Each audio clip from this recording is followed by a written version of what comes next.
Saudações a todos, galera. Aqui é o Dr. Vladimir, sou professor na rede pública aqui de Juazeiro do Norte e sou tutor da turma de Lavras da Mangabeira.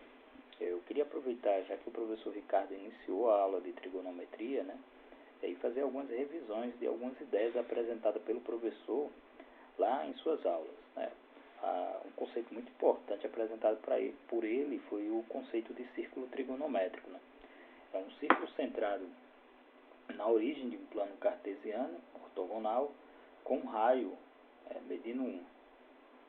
Então, na unidade que estiver, o raio aqui desse círculo mede 1, ok? Vou apagar aqui por enquanto. Uma ideia muito proveitosa seria representar números reais. Então, um número real ele pode ser representado por pontos nesse círculo. A gente tem que seguir apenas algumas regras, né, ou convenções, como se queira dizer. Então, um número real positivo, você expressa a medida desse número real, né. Eu vou utilizar aqui uma linguagem simbólica, certo?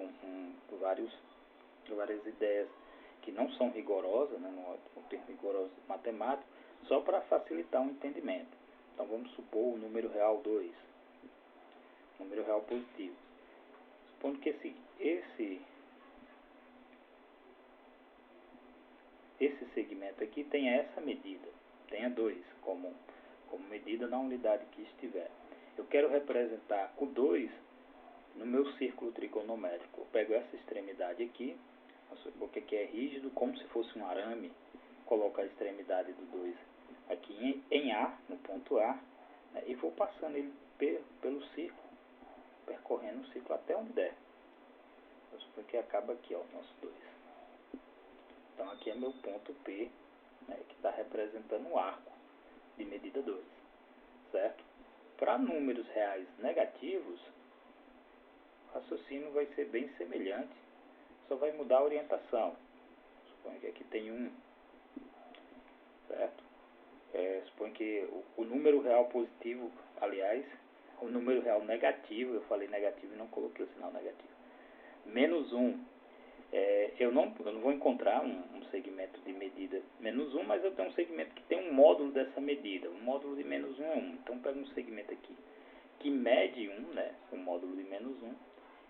E como se aqui fosse um arame novamente, eu pego, fixo uma das extremidades desse arame aqui, ó, e vou percorrendo o meu círculo trigonométrico, só que dessa vez no sentido contrário à da orientação positiva, que seria o sentido horário, né? Então aqui está o meu ponto P1, para não chamar de mesmo P.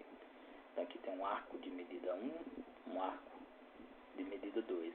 Veja que qualquer número real pode ser representado no meu círculo, né? Se esse número real for muito grande, né, um 10, e aí eu tenho aqui um segmento, por exemplo, né, só para ilustrar, esse segmento aqui mede 10. Ele vai dar mais de uma volta no meu círculo, evidentemente porque o círculo tem raio 1.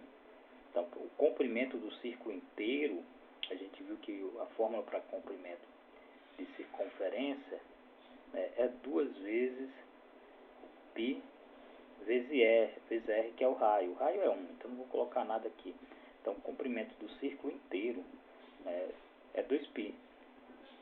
Π é aproximadamente 3,14, então esse produto aqui vai dar 6,28 aproximadamente. Então 10 vai dar para dar mais de uma volta, né? Se eu pegasse um arame, né, como eu estou tentando ilustrar, e fosse representar ele aqui no círculo, né, ele daria uma volta, que seria o 6,26 aproximadamente, e andaria mais um pouquinho, e onde ele parasse aqui, eu marcaria, né, o meu ponto P, que é um arco, né, de comprimento 10. É evidente, né, que entre os números reais, a gente tem números que são múltiplos desse número aqui irracional, que é o π, múltiplos de π.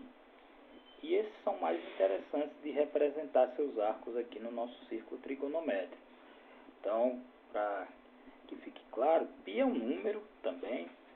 Π a gente vê como unidade de radiano, que também é um arco, mas π é um número, 3,14. Então, se eu pegar aqui o número π,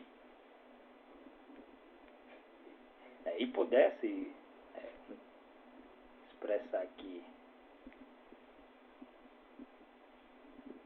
um segmento com esse comprimento, ao pegar esse, de novo, eu estou usando um exemplo como se fosse um arame, ao pegar uma das extremidades e fixar aqui, né, o π daria para exatamente fazer esse contorno aqui. Opa!